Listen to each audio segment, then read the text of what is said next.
नमस्कार, स्वागत है आपका। आपके साथ मैं आकांक्षा राजपूत। देखिए, इस वक्त हम बागपत में मौजूद हैं और निकाय चुनाव का वक्त है। ऐसे में अलग अलग दलों की तैयारी क्या और यहाँ की जनता क्या चाहती है, क्या सोचकर वोट करने वाली है, ये हम आपको ग्राउंड जीरो से लगातार बता रहे हैं, अलग अलग शहरों से। आप बागपत जनपद में थोड़ा सा यहाँ पर मैं आपको बता दूं कि देखिए, पिछली बार यहाँ पर गठबंधन का कब्जा रहा इस सीट पर। इस बार क्या कमाल करती है अलग अलग पार्टीज, ये जानने की कोशिश रहेगी। यहाँ 3 नगर पालिका है और 6 नगर पंचायतें हैं। और इस अगर बागपत नगर पालिका की हम बात करें तो यहाँ पर भी तैयारी पूरी है। अलग अलग दलों की प्रत्याशी मैदान में है, जनता के बीच जाकर अलग अलग मुद्दों के साथ वोट की अपील भी उनसे कर रहे हैं। तो इस वक्त निकाय नुक्कड़ में कुछ खास मेहमान हमारे साथ जुड़ रहे हैं। आम जनता के मुद्दे भी यहाँ पर सुनेंगे और साथ ही अलग अलग जो दलों की तैयारी है वो भी जानने की आपको हम यहाँ से कोशिश करेंगे कि आखिरकार अलग अलग दलों की तैयारी क्या है। तो एक एक करके सभी खास मेहमानों का परिचय मैं इस वक्त आपसे करा दूं जो हमारे बीच यहाँ पर इस खास कार्यक्रम में जुड़ रहे हैं। सबसे पहले इस वक्त बीजेपी से सुदेश चौहान जी हमारे साथ यहाँ पर जुड़ने वाले हैं और साथ ही आम आदमी पार्टी से सोमेंद्र ढाका हमारे साथ होंगे और ओमवीर ढाका वरिष्ठ नेता आरएलडी से हमारे साथ यहाँ पर होंगे। डॉक्टर शकील अहमद पूर्व महासचिव सपा से हमारे साथ यहाँ पर होंगे और बीएसपी से नहीम एडवोकेट हमारे साथ यहाँ पर इस वक्त इस पैनल में मौजूद रहने वाले हैं। तो सबसे पहले समाजवादी पार्टी का ही रुख करेंगे क्योंकि देखिए, जो तैयारी है इस वक्त अलग अलग दलों की पूरी है, लेकिन अभी की अगर तस्वीर देखें तो वो कैसी नजर आती है, वो कितनी उम्मीद लगाकर बैठे हैं इस सीट पर, ये जानने की हम कोशिश सबसे पहले करते हैं समाजवादी पार्टी से ही। क्या तैयारी, क्या मुद्दे इस बार आपके, क्योंकि पिछली बार सीट पर कब्जा आपका रहा, इस बार कितनी उम्मीदें लगाकर बैठे? हम उम्मीद लगाए हैं जनता का हमें भरपूर साथ मिलेगा, क्योंकि प्रदेश में जंगल राज है। कानून नाम की और संविधान की जो सरकार चलनी चाहिए थी वो यहाँ बिल्कुल नहीं चल पा रही है।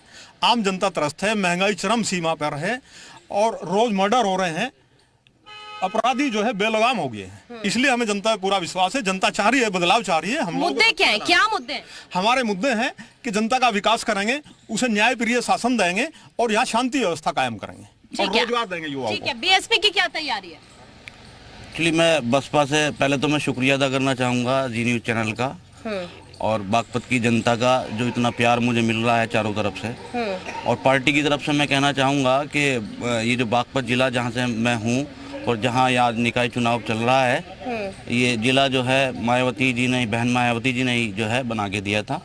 और जितने विकास कार्य जो ज़िले में होते हैं वो सारा बजट जो है यहाँ पे अब आने लगा है। मुद्दे क्या है, मुद्दे क्या है? नगर, देखिए ये नगर निकाय चुनाव है। नगर निकाय चुनाव का सबसे पहला मुद्दा तो साफ और सफाई का है, नाली खड़ंजों का है और जो है और भी बहुत सारे मुद्दे हैं जो नगर पालिका को करने चाहिए थे और अब तक नहीं हुए हैं। जो जैसे कि सामुदायिक भवन यहाँ देना चाहिए था, व्यायामशाला यहाँ पर देनी चाहिए थी और पूरे शहर में जो है वाईफाई की सुविधा देनी चाहिए थी और पूरे शहर में सफाई व्यवस्था अच्छी दुरुस्त करनी थी और इसके अलावा सामुदायिक जो है हॉस्पिटल खोलने थे, सामुदायिक जो है आपको। ठीक है, जल्दी से एक छोटा सा रिएक्शन आपसे चाहूंगी। काम सारे गिनवा दिए, क्या क्या आपने नहीं किया? उम्मीदें तो बहुत सारी थी आपसे जनता की। देखिए, यहाँ बागपत जो है पूरे जिले का मुख्य शहर है और यहाँ की हालत एक बिल्कुल गांव जैसी है।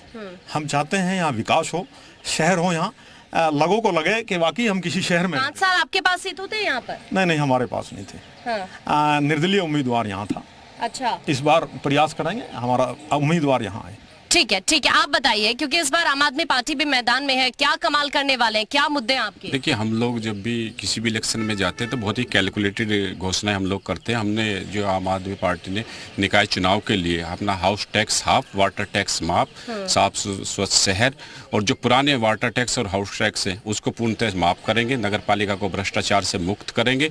इन्हीं मुद्दों के साथ हम लोग जनता के बीच में जा रहे हैं और मुझे पूरा यकीन है जिस तरह दिल्ली की जनता ने, क्योंकि दिल्ली भी एक अर्बन स्टेट है, वहाँ की जनता ने हमें प्यार दिया, एक बार नहीं लगातार 3 बार दिया है। उसके उन्हीं सफलता के आधार पर फिर हमने पंजाब में भी अपना शासन चलाया है। तो मेरा मानना है कि दिल्ली और पंजाब गवर्नेंस मॉडल जो है वो हम उत्तर प्रदेश में भी लागू करेंगे और उत्तर प्रदेश की जनता को भी वो भी हमें भरपूर प्यार देगी और निकाय चुनाव में हम सफलता प्राप्त करेंगे। ठीक है, आरएलडी से भी खास मेहमान है। आप बताइए, क्या तैयारी इस बार और क्या मुद्दे हैं आपके इस बार निकाय चुनाव में? पहले तो सबसे पहले जी न्यूज़ का बागपत जनपद में धन्यवाद बहुत बहुत। हमारे मुद्दे जो हमारे ये सी ग्रेड की पालिका है, बजट है नहीं, सरकार इसे इसका अपग्रेड करती नहीं। अब जब बजट नहीं होगा, जो हमारे पास पैसा है उसी पैसे से जितना काम हो रहा है उसमें कोई कमी नहीं छोड़ रखी, कहीं भी किसी भी तरह की कोई कमी नहीं है। और भविष्य में भी हमारा प्रत्याशी जीतेगा। और जो अधूरे काम है, और हमारी सरकार से मांग है कि सबसे पहले इसका बजट बढ़ाया जाए। यहाँ 10 रुपये का मतलब बजट 10 रुपये का है, काम है 100 रुपये का, कहाँ से आएगा? ये मुख्यालय है, मुख्यालय को भी सी ग्रेड में डाल रखे आपने। आबादी बेहद ज़्यादा हो गई, इससे तो जितना यहाँ बजट आवंटित होता है, यहाँ से काम तो करने की छोड़ दो, यहाँ सफाई कर्मचारियों को वेतन नहीं दिया जाता। अच्छा, इतनी बुरी दुर्दशा इसकी है। जब तक ये इसका ग्रेड नहीं बढ़ेगा, यहाँ बजट आवंटित नहीं होगा, जब तक इस तरह की कोई वो नहीं होगी, हम सरकार से यही कहेंगे कि इसका बजट आवंटित, इसका ग्रेड बढ़ाया जाए, क्योंकि अब नगर पालिका की आबादी काफ़ी हो चुकी है और बजट जब ज़्यादा आएगा तो विकास भी ज़्यादा होंगे। ठीक है, ठीक है। प्रदेश में आप ही की तो सरकार है, कह रहे हैं कि अगर बजट बढ़ेगा तो काम ज्यादा बेहतर तरीके से ऐसा है, प्रदेश ने बजट भी बढ़ाया है, हाँ। बजट का पैसा बहुत दिया है, लेकिन वो जेबों में ज्यादा गया है, विकास के काम पे नाम मात्र के लिए खर्च हुआ है, इसलिए कोई विकास नहीं हुआ। गंदगी के यहाँ ढेर लगे हुए हैं, 106 के करीब यहाँ सफाई कर्मचारी हैं, उनके खाते में वेतन जितना आवे है उससे 3-4 हज़ार रुपये पर कर्मचारी के हिसाब से निकाल के अधिकारियों की और चेयरमैन की जेब में गया है। बागपत नगर पालिका में कोई ऐसा काम नहीं जिसमें भ्रष्टाचार ना हुआ हो। कोई भी काम ले लो, चाहे वृक्षारोपण का पैसा आया हो या शमशान भूमि के विकास के लिए पैसा आया हो, मात्र 25% लगाया, 75% उम्मीदवार की जेब में गया, चेयरमैन। ठीक है, ठीक है, जल्दी से देखिए, ये तो भाजपा जो है सिवा झूठ बोलने के इनका कोई काम नहीं है। ना इनके पास बजट है, ना इनके पास पैसा है, और कानून व्यवस्था क्या सारी व्यवस्था है। 5 साल के अब से 8-7 साल हो गए इस बागपत जनपद के अंदर भाजपा का एक कार्य मात्र, भाजपा का जो हमारे पास में खड़े हुए कैंडिडेट, ये बता दो कि एक काम ये करा है, एक काम सिंगल 2012 के बाद में इस बागपत जनपद के अंदर अगर ये एक भी कार्य हो तो उसका नाम दिलवा लो। ठीक है, शहर में अगर आपकी सत्ता होगी तभी काम करेंगे। इनका जो मतलब ये है कि भाजपा के कार्यकाल में कोई काम नहीं हुआ।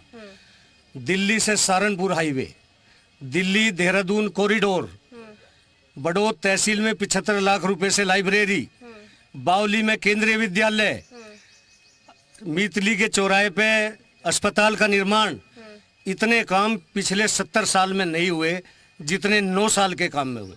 अच्छा। इतना विकास किया है, जब तो देश की जनता और प्रदेश की जनता बार बार भाजपा को चाह रही है। ठीक है, पहले भी इन लोगों का 70 साल। एक बात बताइए, ये रोड है, चक रोड को रोड बता रहे हैं, जनता की जेब काट रहे हैं टोल टैक्स के नाम पे। जितनी रोड थी उसके मानक के अनुसार उसमें अगर 1 इंच की भी बढ़ोतरी और घटा रखी है, ये रोड थोड़े ही है, चक रोड देखिए, बना रखी ये है। आपका जो कार्यक्रम है निकाय नुक्कड़ का है। मेरा भाजपा से और जो लोक दल वालों से इनसे ये अनुरोध है कि निकाय के संबंध में बताए। आज जो यहाँ पर गठबंधन का प्रत्याशी है वो पहले निर्दलीय प्रत्याशी के रूप में था, तो वो अपनी जवाबदेही से नहीं बच सकते। आपकी सत्ता में सरकार, आप यूपी में है, आप केंद्र में है, तो बीजेपी भी नहीं बच सकते। आप रोड को कह के ये नहीं कर सकते कि हमने नगर पालिका का विकास किया है। नगर पालिका का कोई विकास नहीं है, और उसके लिए जिम्मेदार जो है पूर्व में चेयरमैन रही हो और जो सत्ताधारी पार्टी रही है वो है। हम लोग ये कहते हैं लोगों से कि हम लोग नई पार्टी है, हम लोग कोई जुमला पार्टी नहीं है, हम लोग कोई झूठी घोषणा नहीं करते, हम लोग गारंटी देते हैं। जो हमने अपनी गारंटी दी है कि हम हाउस टैक्स हाफ करेंगे, वाटर टैक्स माफ करेंगे, पुराना जो वाटर टैक्स हाउस टैक्स है उसे माफ करेंगे, साफ स्वच्छ शहर ये बनाएंगे। फ्री पॉलिटिक्स आप पर भारी ना पड़ जाए।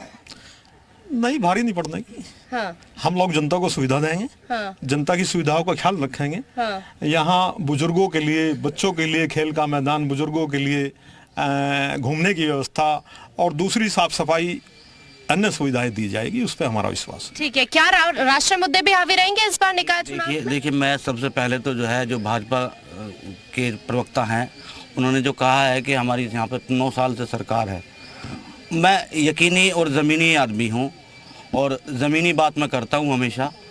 मैं इनको दिखाना चाहता हूँ, यदि कैमरा ज़रा सा साइड में घुमा लिया जाए तो यहाँ खड़ंजों की स्थिति अभी आपको मालूम हो जाएगी जहाँ पर हम लोग खड़े हैं। अब आरएलडी की बात अगर हम करें, आरएलडी के जो फिलहाल प्रत्याशी हैं वो पिछली 3 योजना से जो है यहाँ के निकाय चुनाव में जो है जीतते आए हैं और निकाय जो है संभाले हुए हैं।